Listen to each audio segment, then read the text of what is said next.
And it was. You remember that? I mean, she has flip-flopped on everything, and it doesn't seem to be a problem with the media at all. I mean, it cost John Kerry the campaign in 2004. It sure did. He fought that. I mean, he's still fighting it. Right? Yeah. That he voted for it before. Right. You remember that? I actually voted for it before I voted against it. Yeah. And that's a problem. You're bragging about it? Yeah. He's bragging about it. The rest of us are shocked. That's because come on. In the Beltline, that's a good thing. Yeah. I mean, that's the way they all cover themselves. But now, doesn't seem to be an issue 20 years later. So here's a flashback about Kamala calling the wall a vanity project. He is now holding the American people hostage over a vanity project that he calls a wall.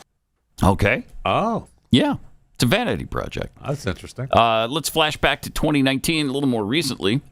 And here she says it's irresponsible to not grant mass amnesty. Here's the thing. It's not only about a goal. There's no path right now for undocumented immigrants. Oh, no. Towards citizenship. Don't say that. There's no path. There's no path. So we have 11, 12 million people. There's an argument 11, about 12. which. Go with 11. Go with 30. How about that? For which there's no real path. So it is irresponsible to not come up with a plan. The excitement in that crowd behind her. They're on fire. You could feel it. Yeah. You could feel it. I mean, I don't know if you talk about the token, but I mean, I was looking at this picture. They got one black guy stuck in there. He didn't look happy. There's one black guy stuck in the middle. Would you be happy if you were stuck at a word salad convention? No, I would not. No, I would not. I wouldn't either. This also from 2019, where she claims Trump created a fictional border crisis. We have a president of the United States who has created a fiction about a crisis at the border, and he has held up the United States government and its workers around his vanity project called a wall. Oh, she was on that. Yeah, that was her thing then. Mm-hmm. Yep. Vanity project was her big. Yeah. She loved that. Ooh, you really stumbled onto something there. Yeah. A vanity project. Wow, that's powerful. What a burn that is, Kamala. And then here's where she says she's not going to vote for the wall. Let me be very clear. I'm not going to vote for a wall under any circumstances, and I do support border security. And if we want to talk about that, let's do that. Okay. Oh, okay. Yeah. Well, and now she completely flipped on that. Now she's up for building a border wall. Is that your vanity project then? Fascinating. It is fascinating. And that's what that town hall was when she was a senator and running for president, prior to her dropping out and not getting a vote. Has she gotten a vote since then? Let me count them up. Carry the one. No. 0 votes. Okay. 0 votes since that time. Weird. Yeah. 0 votes in 2020.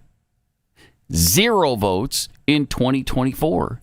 And yet she's the Democrat nominee. That is democracy in action. That's why they love it so much. And the guy that got the most votes ever. Yes. He's out. We pushed him out. Yeah, we pushed him out. Yeah, that was a coup. We committed a coup, but don't call it that. No. It's a bloodless coup. Mean, I'm still supposed to believe that he got the most votes ever. Well, 81 million. Yeah. Okay. That's the most votes ever. Okay. Legitimate votes. Yeah. Oh, absolutely. Yeah, what are you saying? Oh, my gosh. You're not committing a felony here, are you? Yep. He sure is. I'm just asking. Jeff Fisher is committing a felony at this very moment by insinuating that the vote was not entirely on the up and up and accurate. Wow. Where are the law enforcement authorities right now? I'm sure they'll be around. How dare you? How dare you even insinuate it? Well, I don't know if you want to call law enforcement because Steve Baker's still out. That's true. That's a walking felon. That's true. Yeah. So and a walking menace to society. Yes. I live in fear every day that man's not behind bars. Thank you. Yeah. Thank you. Okay. And speaking of her flip flops, The fracking is another big one. She flipped on that. Oh, my gosh. Now she's all about fracking. Fracking's great. What do you mean, fracking? What? I've always loved fracking. Here's a montage of Kamala and her stance on fracking. I am committed to passing a Green New Deal, creating clean jobs, and finally putting an end to fracking once and for all. There's no question I'm in favor of banning fracking. There's no question. Yeah. There's no question she's in favor of it. Oh, and yeah. What we can do on day one around public lands, right? Right. And right. and then there has to be legislation. But yes, and this is something I've taken on in California. I have a history of working on this issue. Kamala Harris is inspiring and very capable. She's prepared to be commander-in-chief. Yeah, oh, man. Isn't she? So she made it pretty clear that she's all about banning fracking. Absolutely.